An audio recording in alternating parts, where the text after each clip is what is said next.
What's up, everybody? Welcome to PLD Projects. Welcome to a very impulsive PLD and PJ, who are actually supposed to be recording our episode on Lethal Weapon 2 right now. But we decided, fuck it, we're going to go live. We're just going to go live and do it. We're going to talk. We're going to do it live. We're going to talk DC. Yeah, because look, we were literally sitting there. I had just finished watching Lethal Weapon 2. We were getting ready to do our thing for the podcast. And I think PLD had the time wrong in his head for the DC announcement. I did. And I was like, oh, it's 10:01 my time. We should go look and see how the internet's doing. And he was like, wait, what? And I was like, they just dropped the slate. And he was like, 12 o'clock. I was like, yeah, 12 o'clock for you. Yes. 9 o'clock for everyone else. Not for everybody else, but for the West Side. Yeah. Well, absolutely. the people in the industry where that stuff is a thing that matters. True. So very true. It's been interesting already kind of watching as the internet slowly implodes on itself, which, I guess you could have seen coming with something like this. It's a pretty big swing. Yeah, obviously this has been in development for a long time. This has been something that people have been wanting to see going forward ever since James Gunn was announced. What are we going to do? Who are we recasting? Who are we not recasting? Are we doing a major reboot? Are we not doing a reboot? Are we doing a partial reboot? What is going to go on? And then they said that here we are. We're going to drop a slate of what's in development right now. So the announcement came, and let's take it back a little bit first. What are your thoughts initially when James Gunn was announced to take over the DCU? It was a little bit of excitement and trepidation at the same time, just because it can get really murky letting one creative be kind of the overall figurehead of a studio output sort of thing. Like, right. Kevin Feige's not a filmmaker. He's a producer. So, like, Correct. with him, it makes a lot of sense. But legitimately, to the point of all this, having a central filmmaking head was kind of what got us into this situation to begin with. For better or worse, it depends on how you want to look at it. But with the Zack Snyder of it all, there's no other better way to say it. With the Zack Snyder of it all, he was in control of everything. And that kind of derailed that entire franchise. And we have been dealing with the repercussions of BVS essentially since its opening weekend. It is now 2023. So getting Gunn coming off of the Suicide Squad and coming off of Peacemaker seemed like a bold strategy, but it was also kind of the right one, because if you remember correctly, he was going to be the head of like the cosmic Marvel side of the universe for a little bit. That was the Guardians of the Galaxy 3 firing and then rehiring. But because he had gone to WB at that point, the cosmic Marvel stuff kind of had fallen by the wayside. And now we see why. He, all through the Suicide Squad, all he talked about was how great he had at WB, like what a great time it had been, how creatively he felt like he was flourishing in a way he never had. He seemed like he was really enjoying it. So the fact of the matter was, once they announced it, it made a lot of sense, because it seemed like he had been really creatively in the best place he had ever been. And they need someone that can be bold in a way that he is, while also being kind of a more mainstream filmmaker in a way that Zack Snyder just isn't. And I don't mean that as a dig. It just kind of is, right? His movies are frequently divisive. Absolutely. He's been a very divisive director his entire career. I'm a Snyder fan. I love the Snyder's movies overall, and I actually like the Snyderverse in a way. But I agree with you that there's a certain polarizing effect that James Gunn has not ever encountered, really. His films have generally been universally liked on both sides of the coin. He's had success in Marvel. He had success in DC with the Suicide Squad and Peacemaker. And to be honest with you, if this is to me, DC's been trying to be Marvel for a while now. They're trying to ape Marvel's success in a way because they have the characters to do it, but they couldn't quite find the formula. So instead of just trying again and trying to do what Marvel's doing, let's get somebody who is heavily involved with Marvel, who is actually involved in the making of the sausage, so to speak, and then let him make it charge. Because James Gunn has been very close with Kevin Feige the entire time. He's been a very proud supporter of Kevin Feige, and Kevin Feige has probably supported him. So he knows how to get things done. Yeah, He's seen a you're ton, 100% right. so let's get him in charge and let's see what he can do as a more mainstream kind of guy. I'm excited to see what he has in store for us. Let's get right into it now at this point. Then we have the slate announced. PJ, what's the first part of the slate you want to talk about? All right. So the most interesting thing, and like kind of setting the groundwork of all this, is that they basically said there's a 5-minute video. You can go see it. DC has shared it. James Gunn has shared it, and it's him talking about this.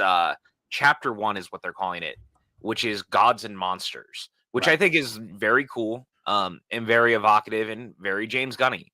But there's a lot of easy ways to go with all this. But I actually want to start with the Authority. This is so interesting to me. And the reason this is interesting to me is this feels like, of course, Gunn is doing this. The Authority being this group of heroes who are not necessarily heroic, who see the world as broken and will do anything in their power and necessity to make things right in their own way. Feels so specifically like the kind of thing that Gunn would want to do. These were some of the Wildstorm characters from back in the day that are now being like transitioned into DC, which is even crazier and kind of cooler.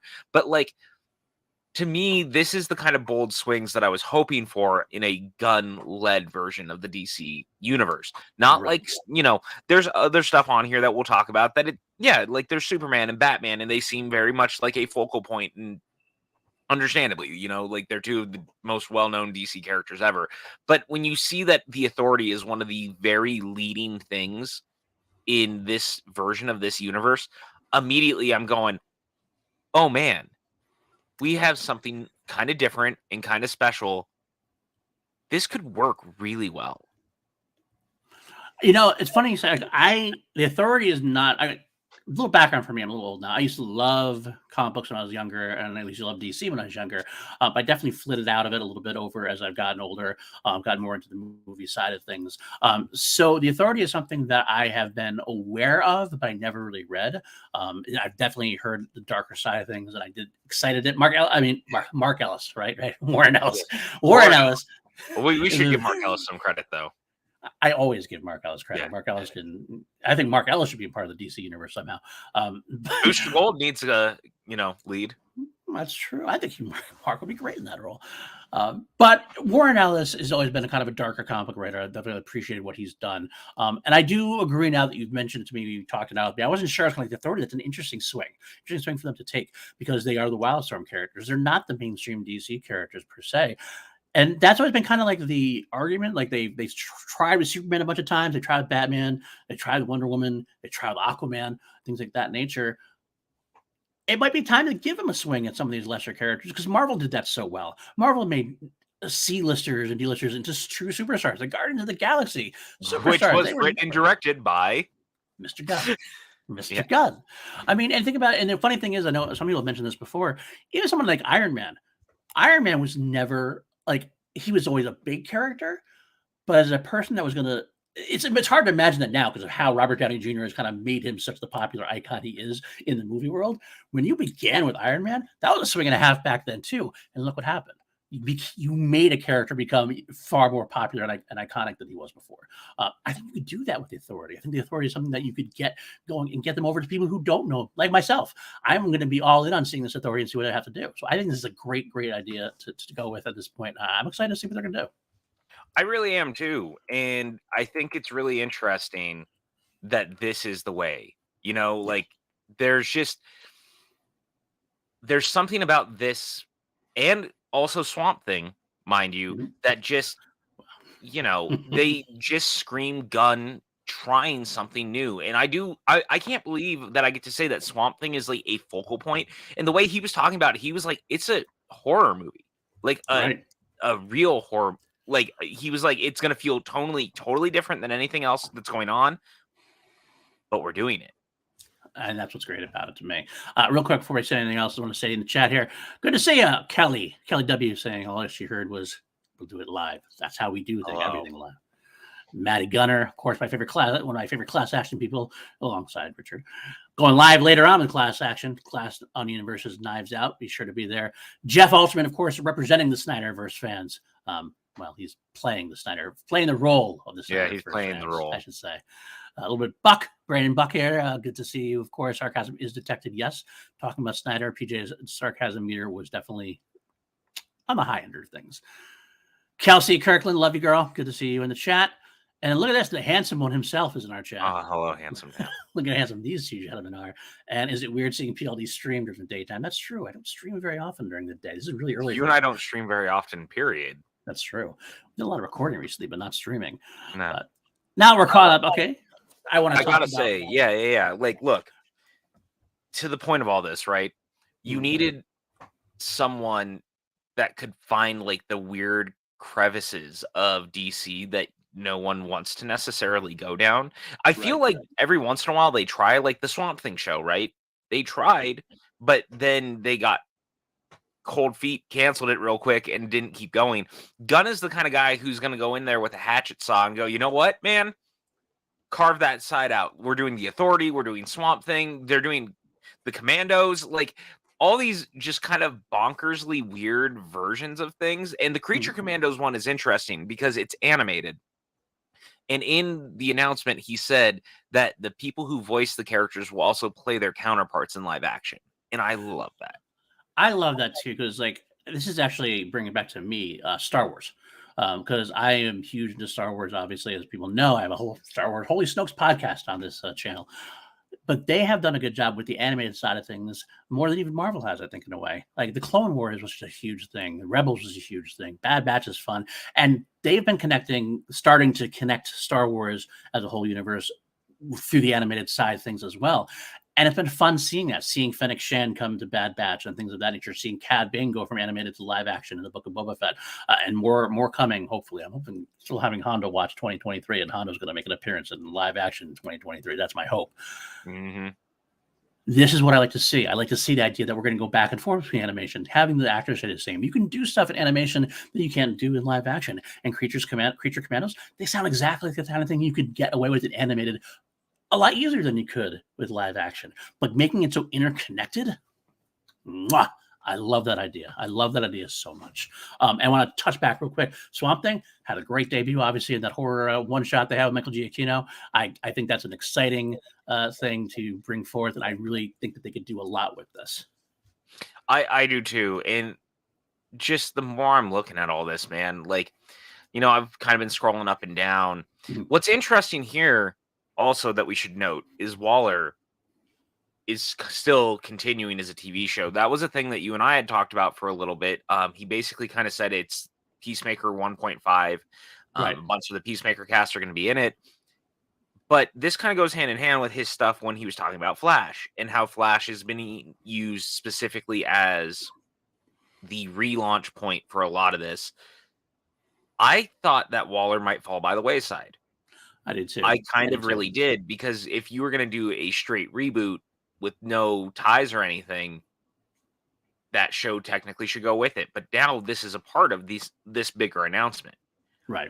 He said that Superman Legacy, which interesting title, very interesting title. Yeah. But Superman Legacy is like the first real launching point as far as the movies are concerned. But Waller is still a part of this universe and takes place in it. So how many of these actors are still going to be coming back that are not Cavill? You know what I mean? Like, that's a very interesting thing to think about. I want to say about that. I mean, first of all, there's the article. They did say that this could be a multiverse. It could be a different Waller. They mentioned that it could be the same actors, but maybe different versions of the characters, which we can go with. That's potentially the way it's going to go. At the beginning of when James Gunn became in charge, and he started teasing things, he started talking things out.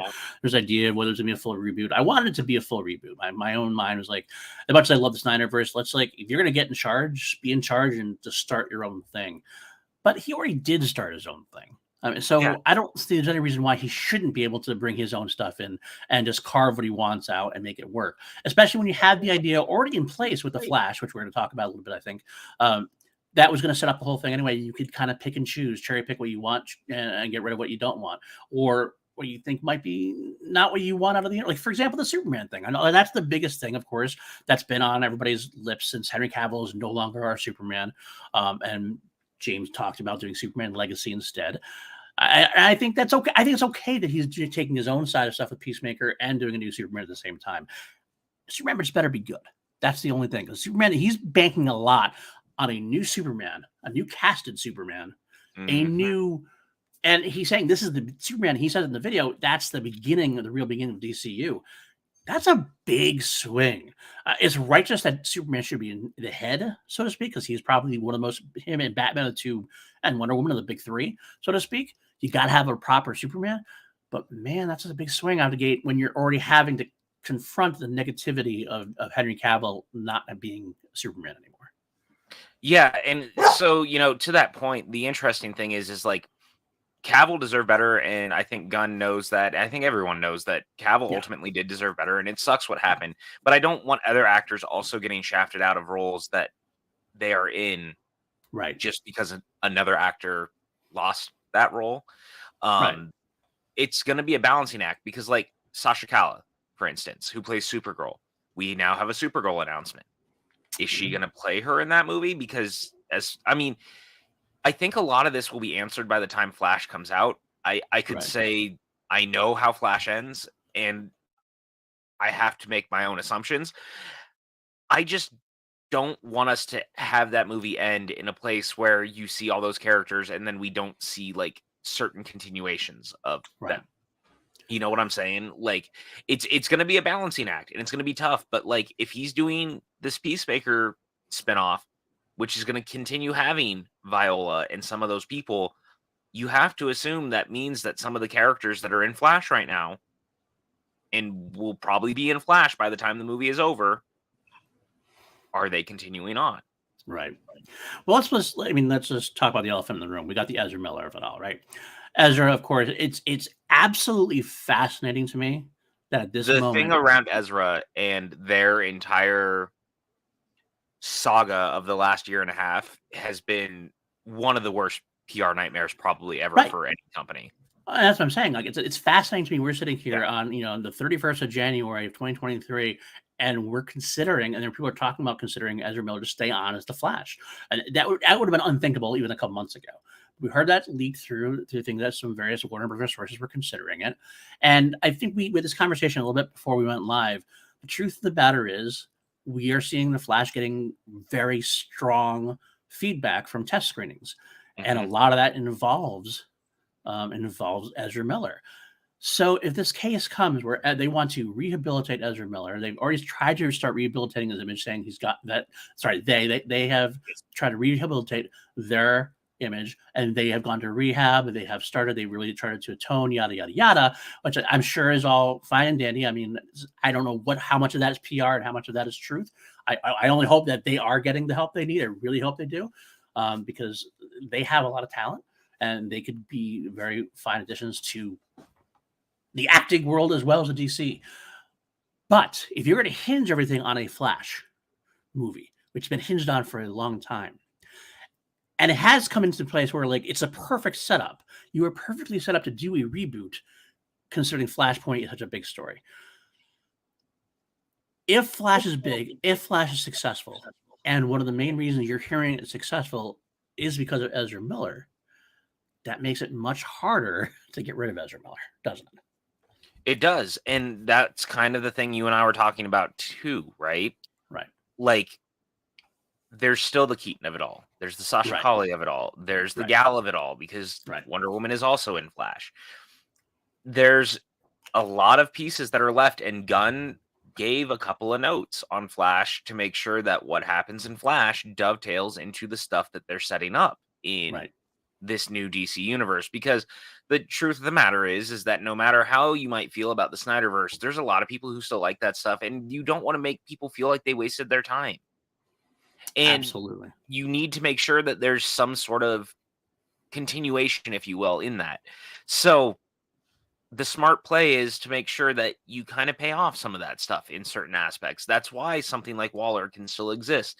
Or, they've already said that they are already looking at doing Aquaman 3 with Momoa. So in that means that Momoa would still be Aquaman. Juan has been quietly working on a script for the third one already. And that makes me just like, so Momoa is going to be Aquaman and also perhaps be Lobo at the same time, and that's going to be interesting to me. Yeah, there's always the potential of that as well, because Gunn has already said it's kind of a multiverse. They can use a lot of the actors in any capacity that they would like.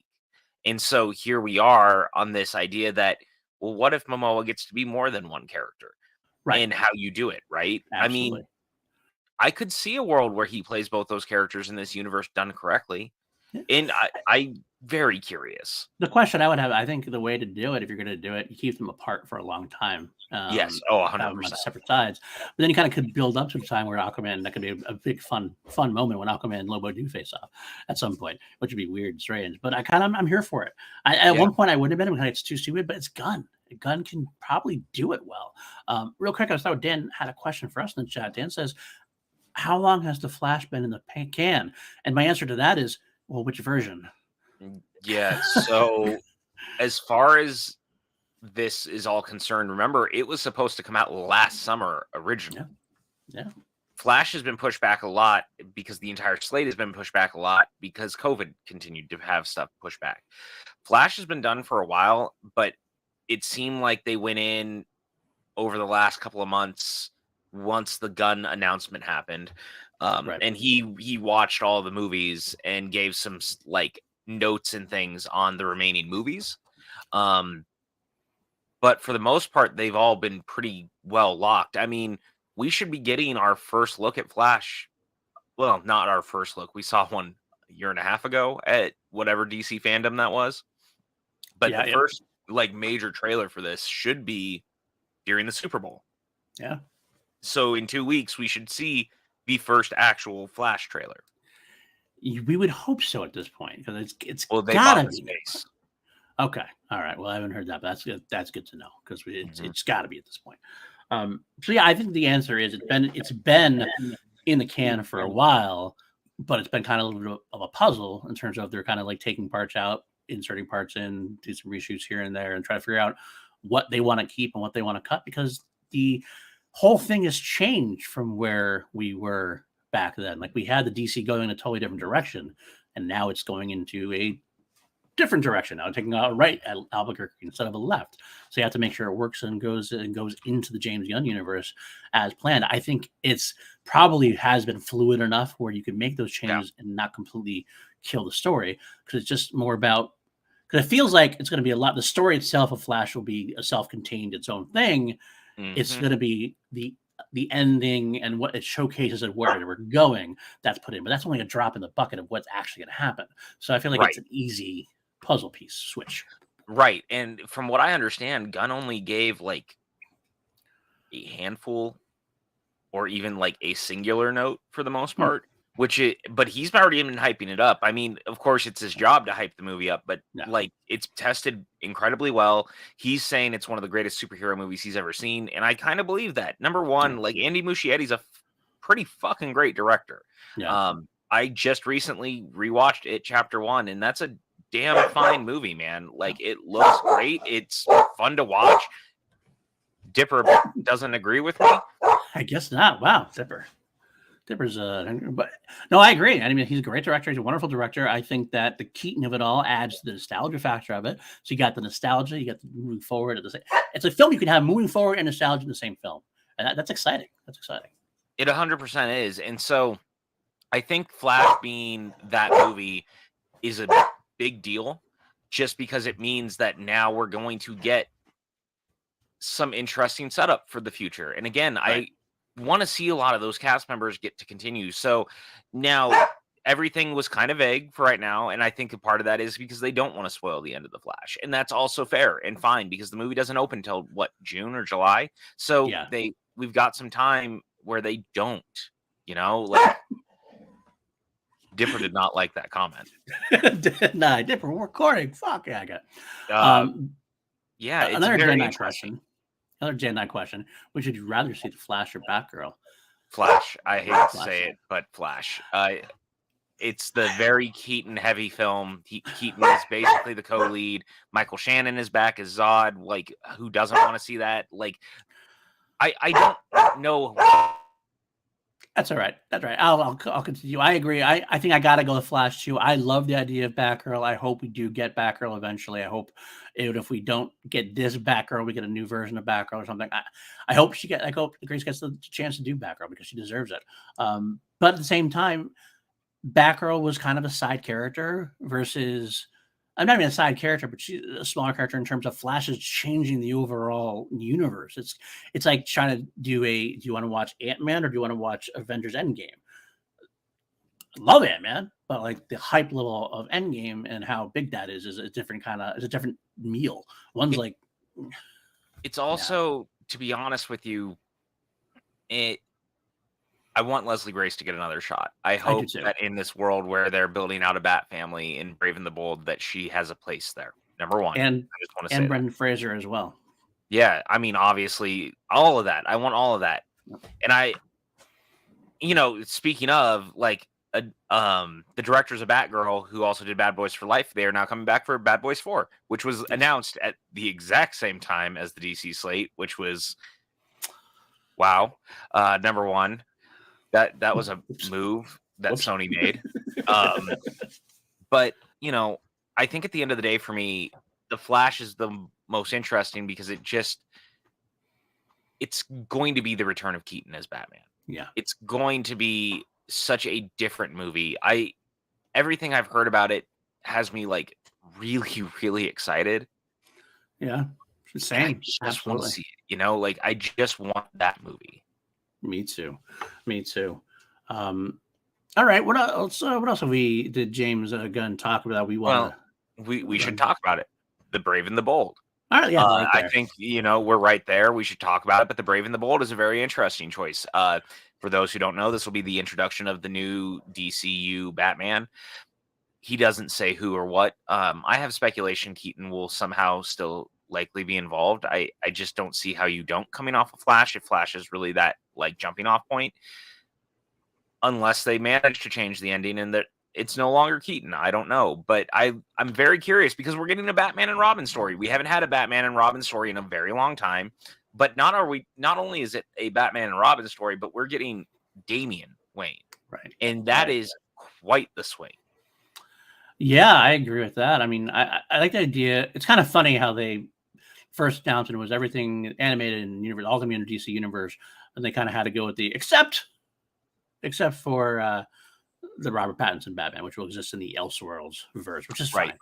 But of course, if that's the way they're going to go, DC does have to have their own Batman. We already have Keaton in play.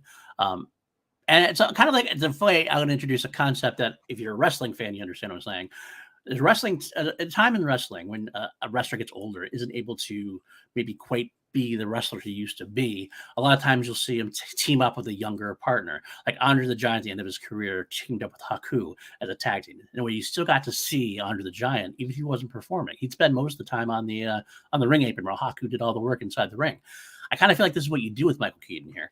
You introduce Michael Keaton instead of having a Batman movie. You give him a Batman family movie where you get Michael Keaton as Batman doing work, and he'll be in there part of it. But you have to have the younger kids like the Damian Waynes, hopefully the Tim Drakes, hopefully the Leslie Grace's Batgirl. Hopefully they get to do some of the heavy lifting in this series while Michael Keaton gets to be the actual Batman. I think that's the way to go. I like the idea behind it. You have a young Batman with Pattinson, and if you're going to have a second Batman, it shouldn't be another young Batman. It should be a much older Batman. In a way that's like a totally different side of the coin. So I do like what they're doing with that. I think when I first heard it, was kind of like, okay, that's interesting. But more and more I think about it, the more excited I am. And the same thing with Damian Wayne, because I was excited. I wanted to see Tim Drake. I'm a big Tim Drake fan. I think all of us want to see Tim Drake eventually. Right. Like, let's be real. Right. I didn't really want to jump right into Damian Wayne because if you're going to have Robin join, you're jumping way past all the no Dick Grayson, no Tim Drake, no Jason Todd. You're jumping right to Damian Wayne. And that's a choice. But at the same time, there's so much history. There's so many stories. In order to get to Damian Wayne, it would take a long time if you were to start at the beginning, right? So if James Gunn likes him, let's do it. Let Damian Wayne be thrown in there. Let's not do another origin story. Let's get us to the point where Damian Wayne is and can introduce this character to readers like me who haven't read. I have not read very much of Damian Wayne because I was a Dick Grayson, a Jason Todd, and Tim Drake kind of guy. I like the fact that we're getting this because we can always add the Batman family back in. And I think that's my big thing, is that ultimately this means that we are actually getting the Bat family, and having Damian in this at this point means that these characters all exist. And I do think that Gunn is doing the one thing that I think Snyder was trying to do, but I don't think quite landed, is that Okay. these characters have been existing in this world for a little bit. Like, he's been Right. very forward that Superman Legacy is not an origin story. He's saying Batman Brave and the Bold is not an origin story. He wants these characters to exist in a world where they've been existing. And I Right. think it'll be really important to build out those relationships as we go forward. And the fact that they're going to be able to do some animation type of things, the fact that they're going to be doing TV shows, it means you can build some of this out and actually build these characters and their relationships in interesting ways, but also already have it like as a fundamentally built idea.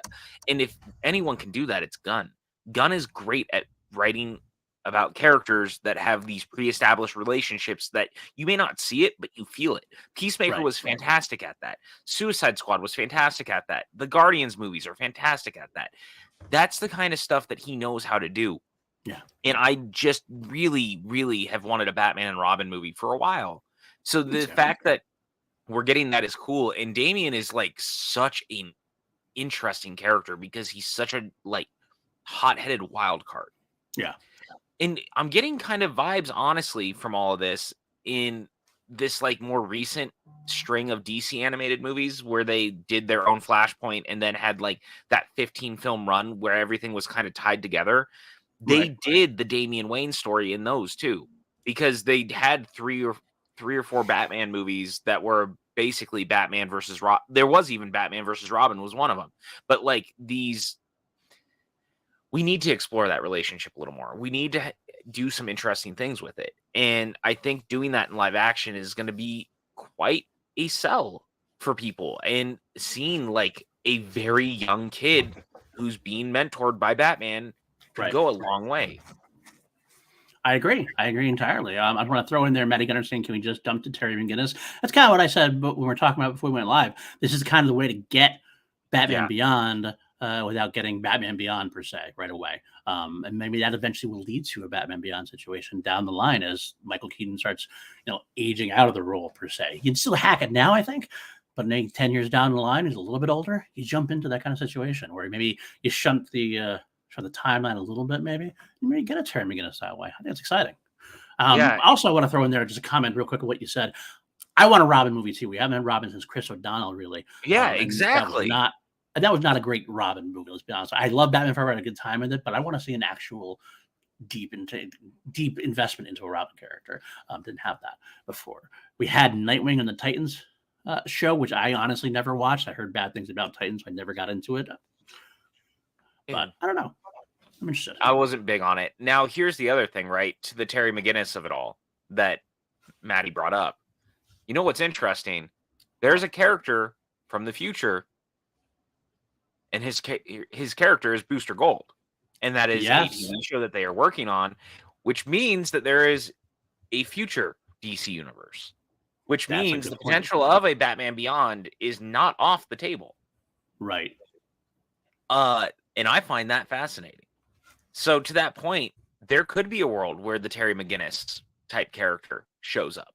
You know what I'm saying? Like, yeah, absolutely. That the idea of all of this right now and how they're building it out is interesting because it's a lot. I mean, that slate is a lot. Number one, just looking at it, there's a lot going on there. Absolutely. There's a whole lot going on.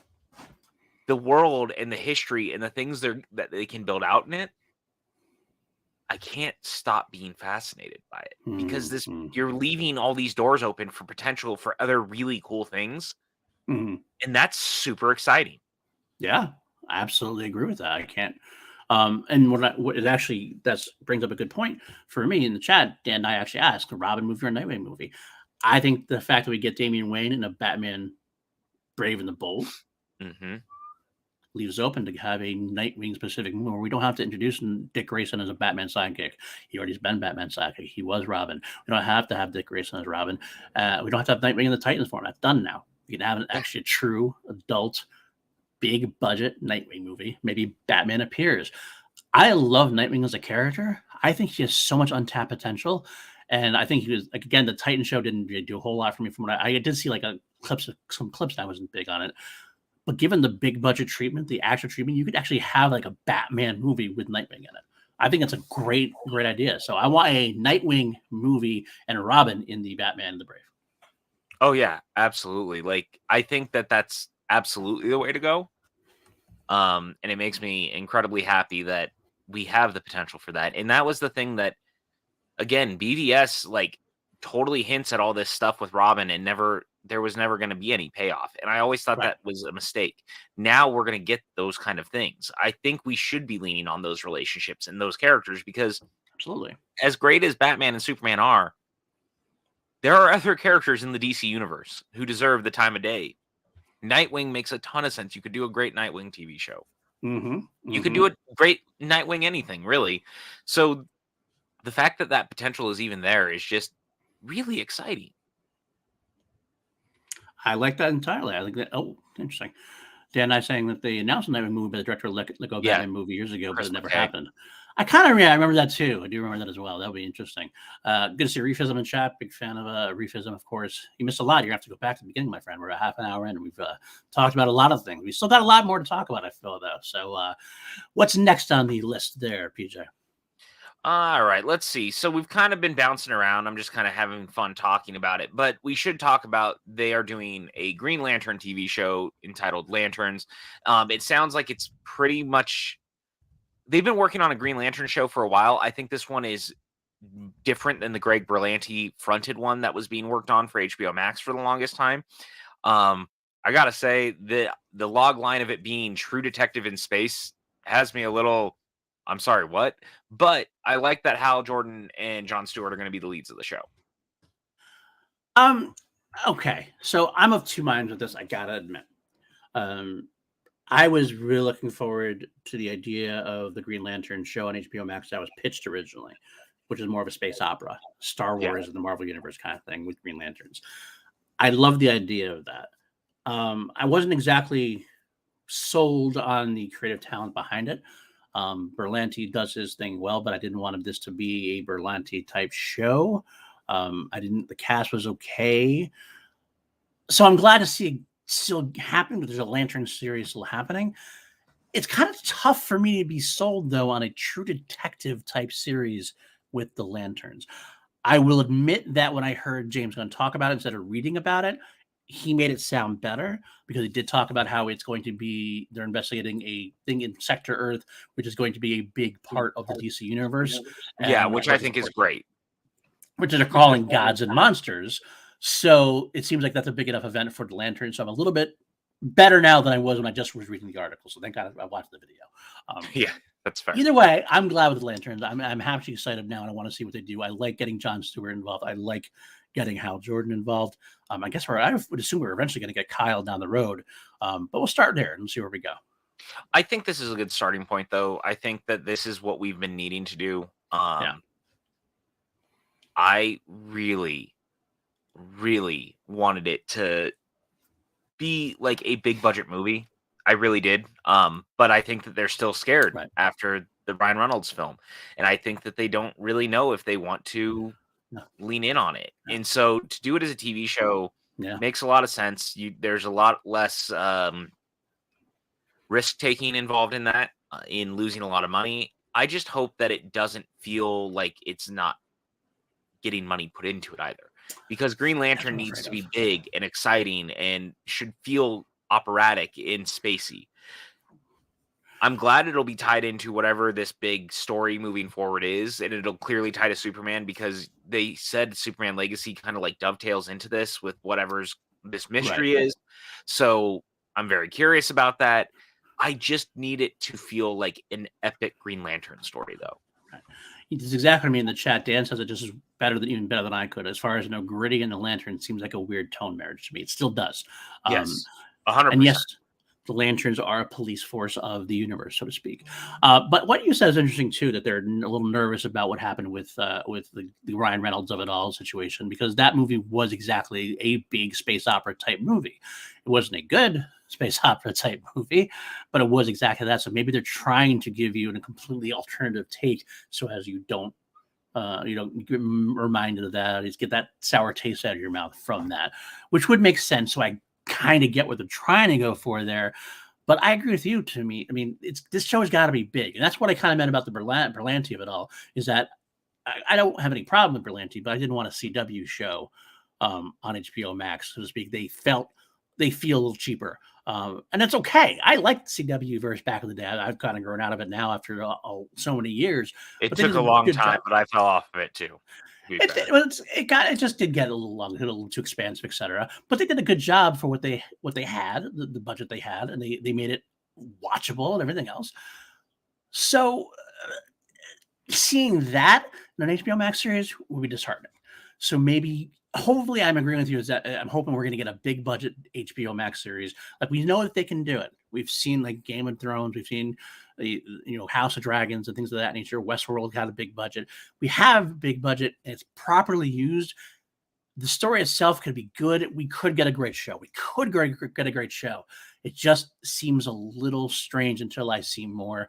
But again, the idea that this is dovetailing into an overall big part of the DC universe that they're setting up, that makes me feel good. And that makes me feel like they're properly going to respect the Lanterns.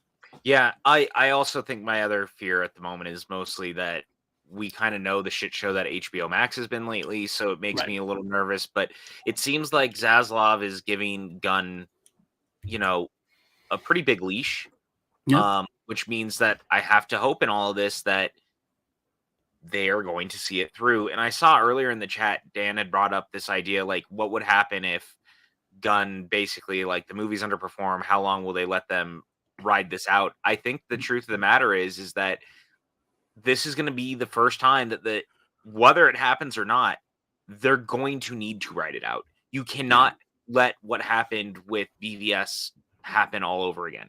Yeah. The fundamental problem with how we ended up here ended up being that the weekend after BVS, instead of pumping the brakes on Justice League and recalibrating before it started shooting, was that they just tried to bully their way into it and then change it after the fact. Right. Had they just pumped the brakes, I think things would have been different, but they didn't.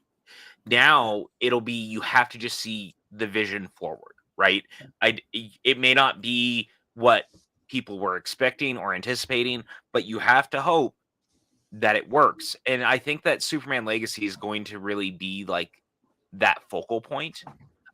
And that'll be when we see Superman Legacy, and depending on how it does or how people react to it, I think that's going to be the kind of tipping point to exactly how things move forward. But I think they're going to have to just kind of buckle up in a way and just push forward. I would agree. I think that if something starts failing, they're going to try to reboot again so quickly after you just did it. That's a recipe for disaster, because you have no continuity, you have no legacy.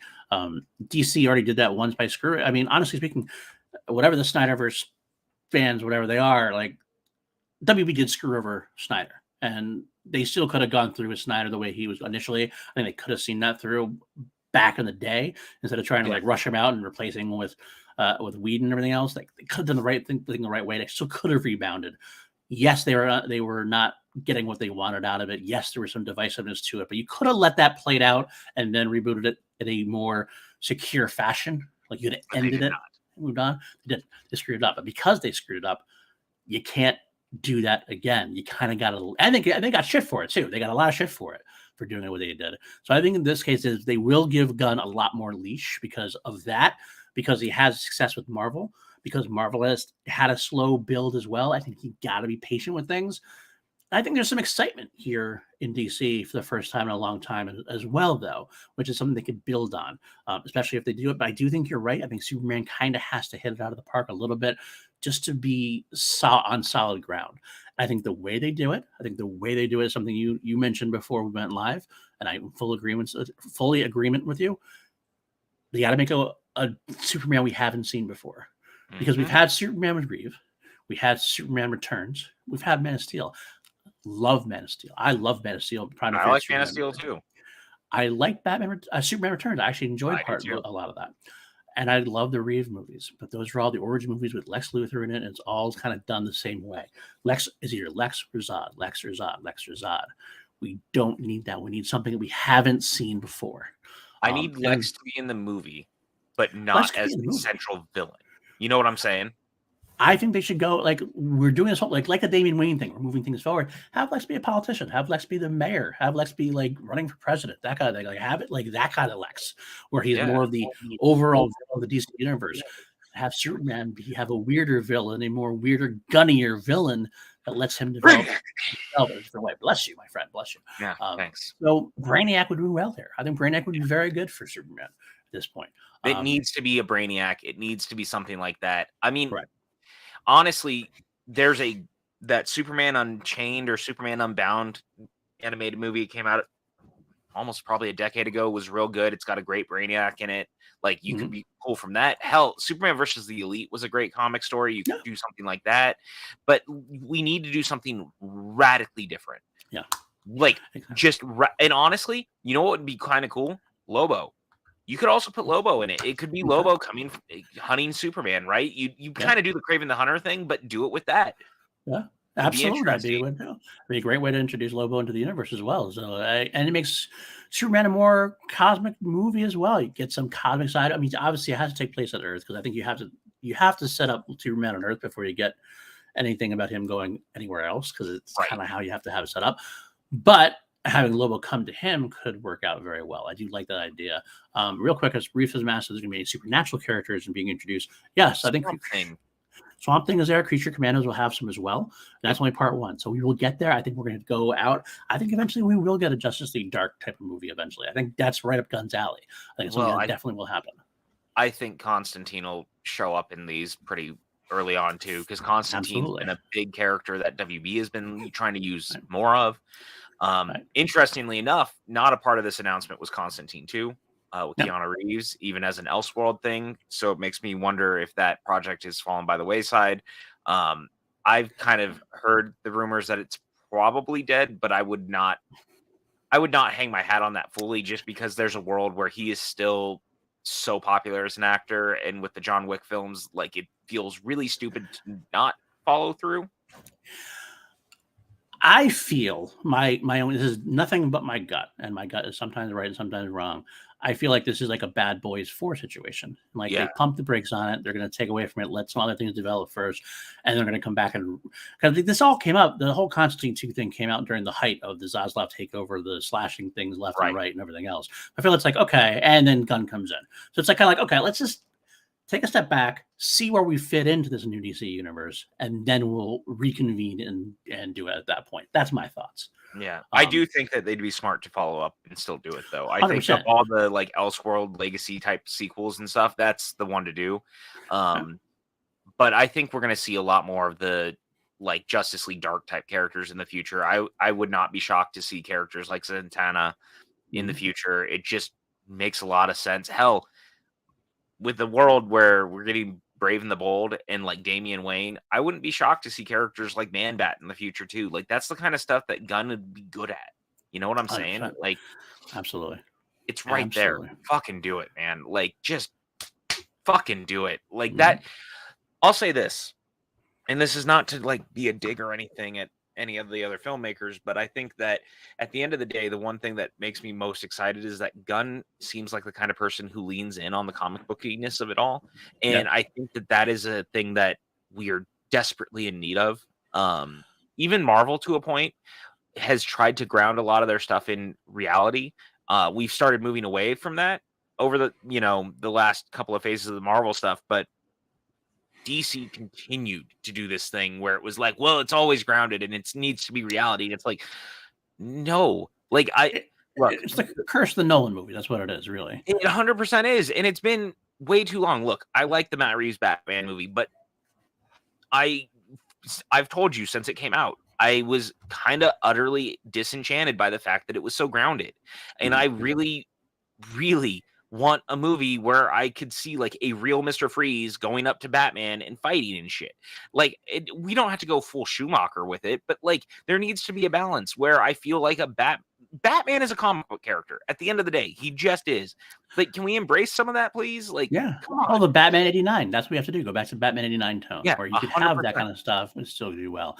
Because Batman could absolutely be fighting Mr. Freeze in a Brave and the Bold comic and a Brave and the Bold movie, and it would fit. It wouldn't fit in the Robert Pattinson world. You're right. I think Robert Pattinson's Batman started going back in the right direction compared to the Nolanverse. There were some things about it that I liked as far as the comic book thing goes, but you're right. It is overall an Elseworlds type situation.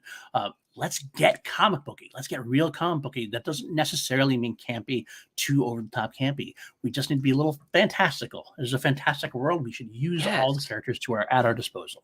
Yes, absolutely, 100%. And like, look, my hope is that this kind of slate, because they also said that they didn't tell us everything that they have in store. They're working on some other stuff. Not even all part one, not even all chapter one. This is not even all of chapter one. This is interesting to me and exciting to me. But like, imagine we finally get like a Superman and Batman movie that's not Batman v Superman, but like an actual world's finest movie. And like, I think that's what you got to call it. I think you lean into it 100%. It is world's finest. And you need to be able to do that in a world where Batman can coexist with Superman. Mm-hmm. Like, you need that to happen. You know what I'm saying? So 100%. It's like, that's why I'm so excited, because Gunn knows that. Gunn can already, you can see that with that. And that's why when he started talking about Swamp Thing, I got so excited, because he was like, look, I know that sounds weird, like on paper, that we're doing Swamp Thing in this, but he was like, I want to tell an R-rated horror film in the DC universe that has like connections and it matters to the story, but it's its own thing. That is the kind of stuff we need more of. Batman should be able to also do those things. Superman should be able to do those things. The Supergirl story sounds incredible. Like a vengeful Supergirl. Sign me up. Like, yeah, all of this sounds so good. We need more types of things like that. And this is the world of like a world now ripe with possibility.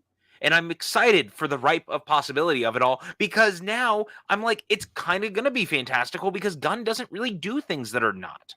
Right, absolutely, and this is all set up to be very much good for the Gunn side of things. Gunn is perfectly in tone with what you want to get out of your DC world. It's a way to make DC more like Marvel and yet be its own distinct identity, which is what DC needs to do. It needs to have the fantastical side of things. It needs to have a side of things which is able to be like looked at fondly by an audience, a paying audience. It's going to pay them to watch their movies. At the same time, it can be its own specific thing. And I think adding the horror side of things, we've already seen that. Michael Giacchino's one shot was great in that case. I mean, I know it's nothing, but like, I love the fact that we're getting Swamp Thing. I think the fact that we're getting this Creatures of Commando thing. I think there's different avenues we can go through to get where we need to go. Yeah, in a recent article from Collider, though, they just published there is still a future for Keaton in this DC universe. So again, to the point of it all, Gunn knows what he's doing. It's a multiverse. They can kind of do the stuff they need to do. And I'm glad that they're leaning in on it, though. Yes, and that's 100%. The point, right? You and I just want something that feels exciting and new. And again, to William's point, we had Dark and Real and Gritty. Like, it's time to do something else. And that's the thing that they need to be doing. And I'm so glad it seems like Gunn is taking those swings, because you look at this, man, like the Paradise Lost thing is such a great example of this too. They're doing a Game of Thrones-esque story set on Themyscira, which of course is where Wonder Woman is from. And I'll bet you that depending on what this is, Wonder Woman not necessarily being fully part of this announcement is probably because they haven't quite figured out what they're doing there yet, because maybe Gal is coming back. Maybe that's a part of it, and they're trying to figure out the direction with that. So what do? You go do a TV show about the Mascara where you can kind of do different things. There's all sorts of rhyme or reason for doing stuff like this, but you can do more when you open up these worlds to doing these sort of things. Absolutely. I want to clarify. I know it's kind of, I'm speaking a million miles a minute. I know Man Thing and Marvel was the Michael Giacchino thing. What I was trying to say about that was how DC could take that one show that Marvel did and expand on a whole new level with the DC side of things. That's just, so I'm not sounding completely idiotic. Oh no, I knew exactly what you're saying though. Okay. You know what I'm saying? Like, it just makes sense. Yeah. And I want to touch base real quick on the Wonder Woman thing too, the Wonder Woman side of things that you mentioned. Go for it. I love the idea of a pre-Wonder Woman Themyscira. There's a lot of potential to have there. I do have a little worry that it has to find a way to make itself unique. I don't want to just see Game of Thrones again or House of the Dragon again. I want to see what makes it good. And I think the way you do that is you kind of heavily involve the Olympian side of things. We get to see maybe the gods of Olympus as far as in the DC universe goes. We get to see that form. That's exactly what you said before. What's this chapter called? Gods and Monsters. And I know that Superman is called a god often by the DC universe, but I think you can have multiple layers of that gods and monsters angle. And having Olympian gods be in Paradise Lost would be a great way to make that a unique show for DC. I 100% agree with you. And I think doing this unique, interesting ideas of gods and monsters and being able to use Wonder Woman to be like, look, there are actual like Olympian gods in this. And, Snyder tried to do that, but then leaned off of it a little bit, or at least WB did. Like some of the stuff where we actually see some of the gods fighting in his Justice League director's cut was pretty rad. Yeah. So I would like more of that. And I think that Gunn knows that too. And again, this is the dude who made Ego the Living Planet actually a character in the Marvel universe. Like, absolutely, the dude knows that he can do this sort of thing. So to me, I'm just sitting here going, this is the best example of potentially doing these sort of things and like landing it and doing it correctly. You know what I'm saying? Because the runway's there now. Mm-hmm. You just got to take off. And I think that he's going to lean in on it. And that's why I think that the Superman movie is going to be very different. I think it's going to be something like a Brainiac. Right.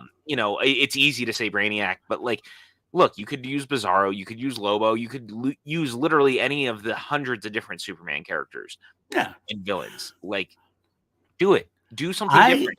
I love Bizarro. I think Bizarro, like when I was growing up, Bizarro was one of my favorite villains. I think you don't start with Bizarro. I think I don't think Bizarro's in one way. But I do like all those other ideas, interestingly enough.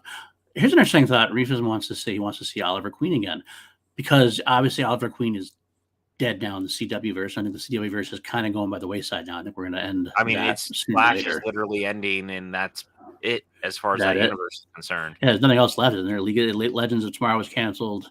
Everything else was canceled, I think. Right? Yeah, pretty much. I mean, the Superman Lois show is outside of its continuity anyway, so that's its own thing.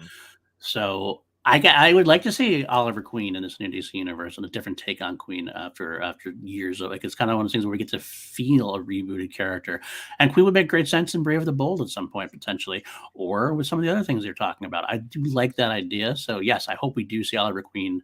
I don't think we see him anytime soon, but I do think we get him maybe in the rest of Chapter 1 potentially. So. Yeah, and I do think that Oliver Queen will become a cornerstone character. I think they'd be very smart to have the Oliver Queens of the world.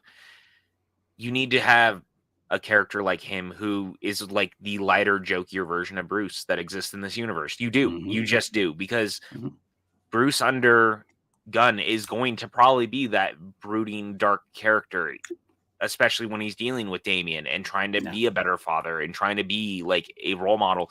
But you need someone like Oliver who is kind of a quippy as hell character who's just living his best life. Like, I want to see the like early 2000s run of Green Arrow. We don't need to do the like longbow hunter Green Arrow. Don't get me wrong, great story, but like do something where you get to use the lighter character, because the CW version already kind of did the dark brooding thing. Yeah. Well, CW, honestly, I think it was pretty transparent that they just couldn't get Batman and they wanted Batman, so they just made Green Arrow Batman for the most part. Yeah, right, exactly. So, you know what I'd love to see, and this is something that we could see because James Gunn seems to have such a deep-seated love of DC's past. I'd love to get the Green Arrow Green Lantern combo, because Hal and Oliver were great friends and they had a great run together. Such different characters that it somehow shouldn't have worked, but it did, kind of thing. Maybe get the Lanterns running, and maybe Hal Jordan leads the Lantern show. We get a Hal and Queen team up. That'd be phenomenal. I agree, and that's what we need. Right? Yeah. To me, that's the thing. Like, I want that type of swing, and I want to see like a real version of either Barry Allen or Wally West Like, put those guys into this. There's not a lot of news on Flash for obvious reason right now. So this universe needs to be populated by characters like that. And I think that Gunn knows that. I mean, this is the same dude. Again, like the Guardians movies are full of interesting and diverse different characters. Like, you can do that. And that's what makes this exciting. It's not a perfect announcement, and it didn't need to be. I think there's a lot of people who are either like really, really elated or really, really angry, and there's really no reason to be either of those things. I think just being like pleasantly kind of cautious and sort of excited is like the right way to be. I am cautiously optimistic. I will say talking with you has made me more optimistic in a way. I will be fully admitting that when I first saw the news, I read the article and I saw the video, I was a little underwhelmed, wasn't the word. It was kind of like, I wasn't even confused, more like interesting. Like the idea, again, what I brought back was like the Green Lanterns as in a True Detective series, bringing some of these things kind of like, okay, interesting swings, interesting ideas. But I like the fact that we have this blank canvas and that what we've been teased now is a way to start filling it in. And I'm going to be cautiously optimistic about it until I hear further, because I know James Gunn. I like James Gunn's work. I think he can do a lot with what he's doing. And he is such a comic book nut that I can't see him going too wrong, which I love. Interesting point I want to throw in there too. Dan saying he just scrolled by a fan casting of Booster Gold as Glenn Powell and he can't unsee it. Whereas Andres Gallo saying Glenn Powell is my Hal Jordan. I'm 95% sure that it's going to be revealed that it's probably going to be Chris Pratt. As Booster Gold, I actually fully agree with you. It makes sense because Booster Gold's character he is kind of similar to how Chris Pratt plays Star-Lord, to be honest with you. Yeah. It's kind of a similar vibe. So I would not be shocked at all if that's the Gunn case. has already said that he wants to work with him in the new DC, no. So to me, that I immediately was like, oh, Pratt is definitely going to be Booster Gold. Now, Glenn Powell as Hal Jordan. Now that I could see. I like that idea. I don't mean, it's kind of funny to talk about, because here's me dating myself a little bit. Like, Glenn Powell was just in Top Gun Maverick at a big movie star moment. Like, thinking about, he'd never do TV.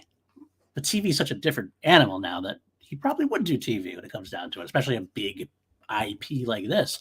And maybe it'll lead to a movie eventually down the way. Maybe I think there's got to be a chance we're going to get a big DC event type of movie similar to where like Avengers Endgame, in which you have multiple characters in play. Oh, that's 100% going to be the lead in the build. Like, they're going to do something because, again, they said that there's a central part to all this, right? Like, there's a central story happening. Right, so exactly. So you're going to get a team up thing like that. So you start off with Glenn Powell as Hal Jordan there, and then we get into a big movie with Hal Jordan there. That could be really kind of cool. And it does actually, I think about it, does it? Contrast brings it up. He just played a pilot in Top Gun. He got Hal Jordan, the pilot. Works out very well for him.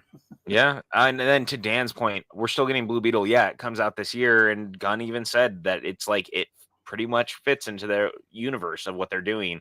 And Blue Beetle and Booster Gold are two characters that interact a whole lot. Like, they're kind of a buddy duo. So don't be shocked if that comes to fruition. I would not be surprised if we get Blue Beetle in that Booster Gold movie. It'd make a lot of sense.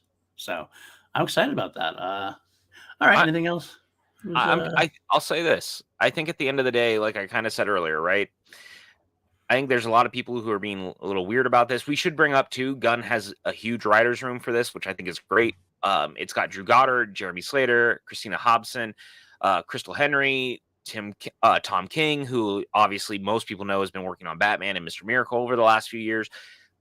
He's got a good group around him, which I think is really great. Of course, Christina has been working with them on Flash and Batgirl. So that means that there's pieces, if you will, of these characters coming over. I wouldn't be shocked if Drew Goddard's working on The Authority. That seems totally up that guy's alley. So, I think that we're going to see something super interesting because remember, Goddard was originally supposed to do Sinister Six. Mm-hmm. That's right. I forgot about that. Absolutely. Mm-hmm. And that didn't happen. And so now, what a perfect time to do something like The Authority with a guy like him. And Goddard can direct on top of it. Well, that is all of the things that they announced. It looks like I think we touched base on everything. The only thing we really didn't talk much about was the Waller series, but we kind of mentioned it's obviously Peacemaker 1.5, and they're going to get to Peacemaker season 2 eventually. It's just been delayed because James Gunn obviously is a little busy and he's writing a lot of things, including Waller, including the Superman movie, things like that. And, Sure, but we will get back there. Saffron did say apparently that he is trying to convince Gunn to direct Superman. Okay. To be honest, I kind of don't want him to. I think it'd be better if he just wrote it and handed it off to someone else. But I'm not against it. I think he can still do it. I feel the same way. Because I feel like getting him to direct his own writing would be a great way to stamp his whole personality onto the new DC. So let's do it right. Might as well. If that's what I'm putting all my eggs in this basket. I might as well. I'm going to do it. It's going to be me. It's my vision. I'm going to do it. At the same time, though, he is so busy overseeing it. You don't see Kevin Feige, not a director. He takes things as it will. I'd rather have James Gunn write a lot of things, maybe direct some smaller projects here and there, and let a big full-time director take charge of Superman, make it. That's the only thing he's focusing on to make that the best thing he can make. I mean, I still have him on set. James could set Shadow, so to speak, and make sure everything's in tone with what he wants. But I think it can be done that way. Interesting choice. Interesting all around is what I have to say. And I think that, again, to my point, right? This is where we are, and this is all very interesting. I feel cautiously optimistic for the future, and I think that's dope.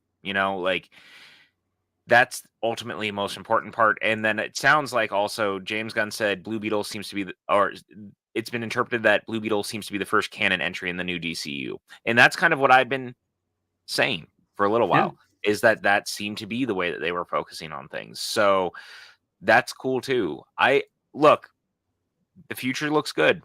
Hopefully this works. I'm very hopeful for a Gunn-led universe, because I think him as a creative coming up in the world of Feige, as you talked about earlier on in the show, is the reason that this is going to work, because he's been close to someone that has done this and he knows what you need to do. Absolutely. So I'm hopeful, man.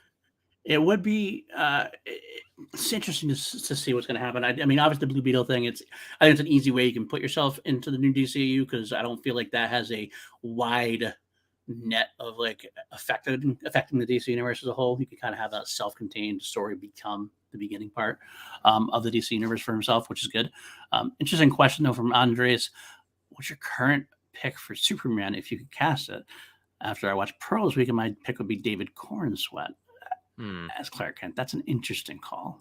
I hadn't really thought about it yet. I mean, I think that we're looking at a world where Austin Butler is going to end up as one of these characters in this universe. He's been real high on WB in general. Obviously, they're pushing him for Elvis. They cast him in Dune 2. I wouldn't be shocked if he gets a role in this universe. I could see him as a Superman, except for that Elvis voice that may never leave his mouth at this point, and that would bother me. But I could see Butler being Superman or Batman in this, or hell, we talked about it earlier, he'd be a real good Oliver Queen. So I'd have to really think about the Superman casting, but I think Butler's name will be kicked around at least a little bit. I think that makes sense. I honestly wouldn't be surprised if you actually saw Powell's name kicked around as well, because he's such a leading man type of role. I would be surprised. I personally prefer him as Hal Jordan, to be honest with you, but I could see his name being bandied about.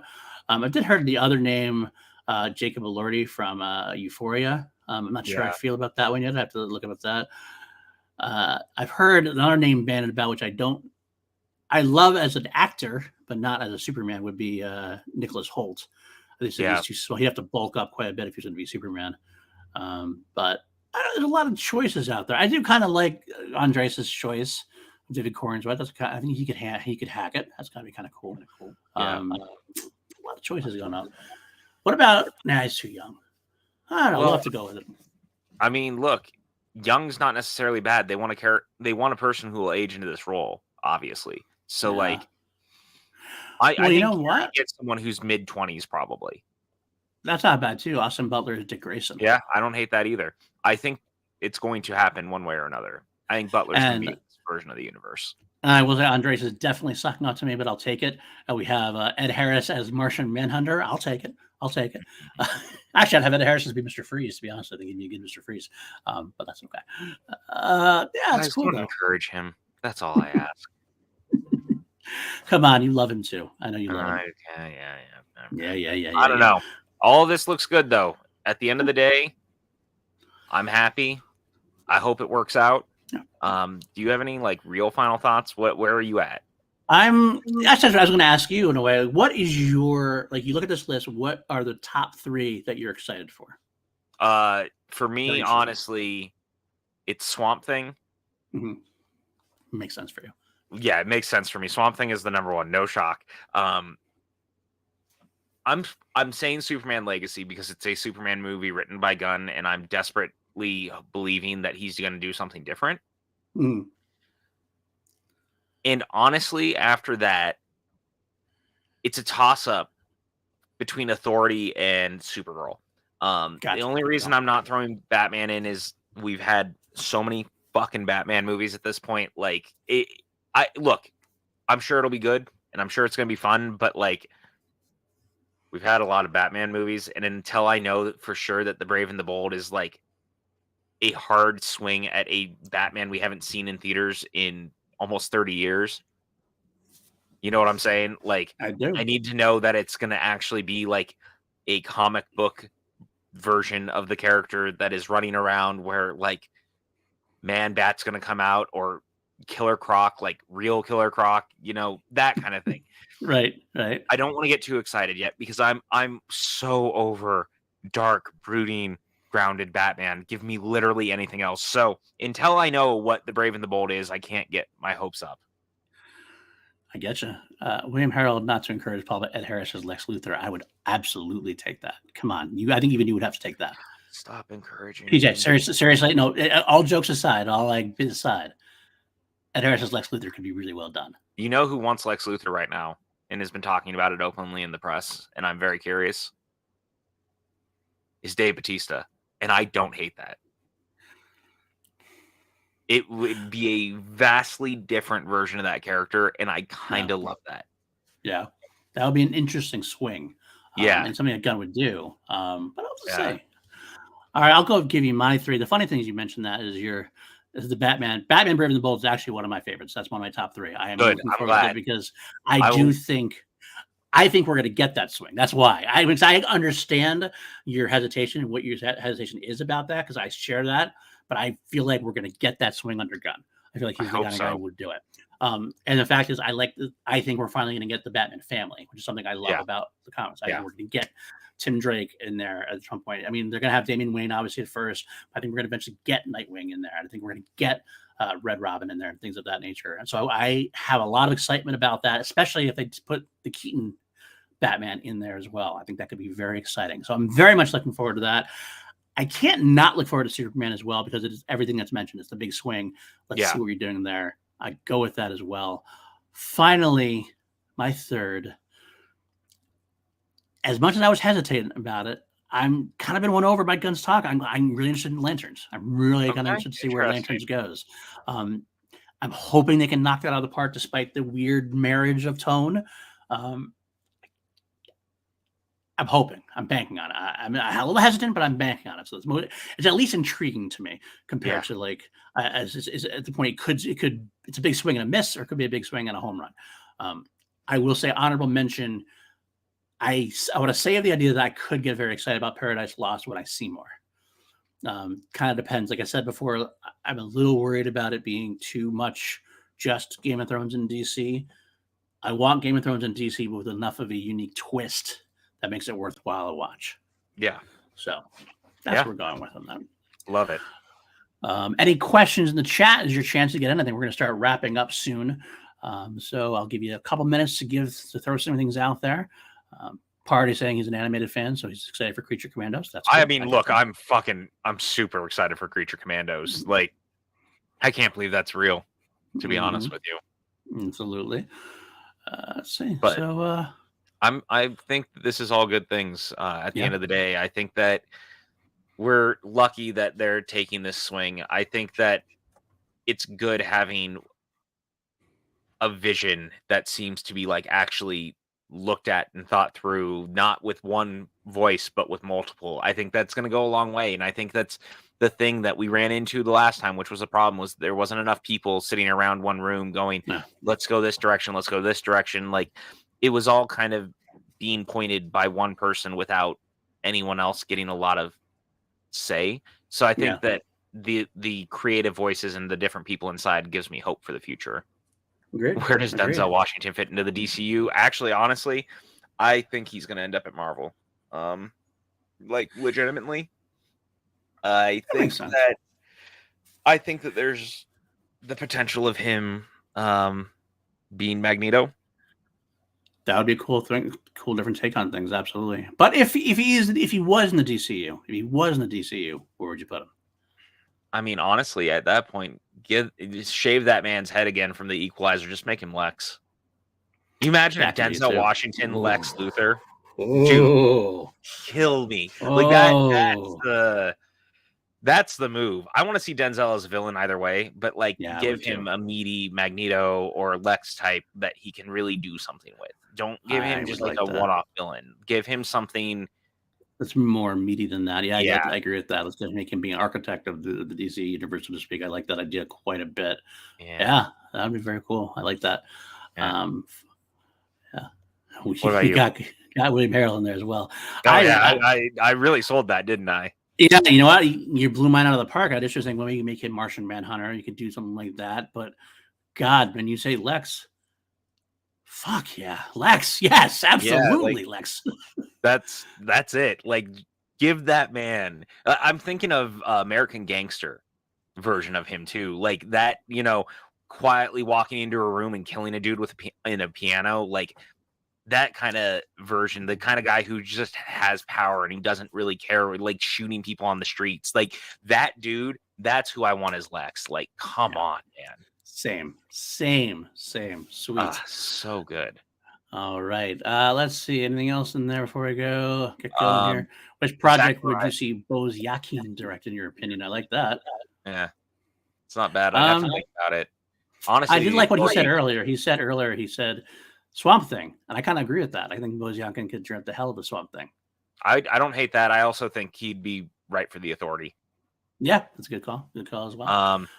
Zachariah said, "What did you guys think about the announcements?" We've kind of been covering it the entire time. I'm overall happy. I just want to be cautious. I don't want to get hyped for something because I don't want to get thrown for a loop again later. Like, there's a lot of good here, and I think Gunn is the right guy, and he's got a lot of really good talent around him, creatively. That sounds really promising. So it sounds good. It was different than I was anticipating, but in a good way, and I think that's a good thing. Right, absolutely. I will say also, Zachary also wants to know: do we think we missed something, or what would we still add? That's a good question. That's a great question.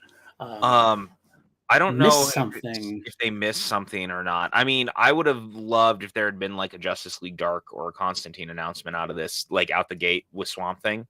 Right. But they also said this is like not everything, and that they have other things that they're keeping close to vest, and that's a good thing. Agreed. I think that's it. And I mean, like the Wonder Woman of it all is kind of a thing, but again, we're getting the Paradise Lost, so that's the keeping that universe alive. I agree. I don't think it's hard to say we missed something because there's so much more coming. There's a good starting point, so I wouldn't say we missed anything completely. But what would I wanted to see more of? I would love to have seen a Teen Titans, a Teen Titans or Nightwing led project of some kind. I guess I shouldn't think too much on it because I do think that Brave and the Bold might lead in that direction. But I've always been a big Nightwing fan, so seeing a Nightwing solo project would be really up my alley. I also would like to have seen Constantine 2. I still think we're going to get Constantine 2. I also would love to have seen something in the Lobo vein, like as far as something more in the Outworlds, something like New Gods, something like that. We are gods and monsters after all, so New Gods would be good to be thrown in there as well. That's right up the Kirby side of things is right up Gunn's alley. So that's something I wish we could have seen more of. But again, I think we're going to get it. I think we're going to get it the rest of Phase 1, so to speak. I do too. It's all good things. All good things right now. Absolutely. Alrighty then, I think that will wrap it up. Thank you guys for hanging out with us for a little bit. I appreciate you stopping by and hearing our reviews on the DC Universe. Let me know in the comments what you think. What do you think was missed? What do you think was a hit? What are you looking forward to? What would you want to see more of? Yeah, let's go from there. I'll answer one last question since Dave McKay threw it in there. Do we think we see Margot Robbie as Harley Quinn again?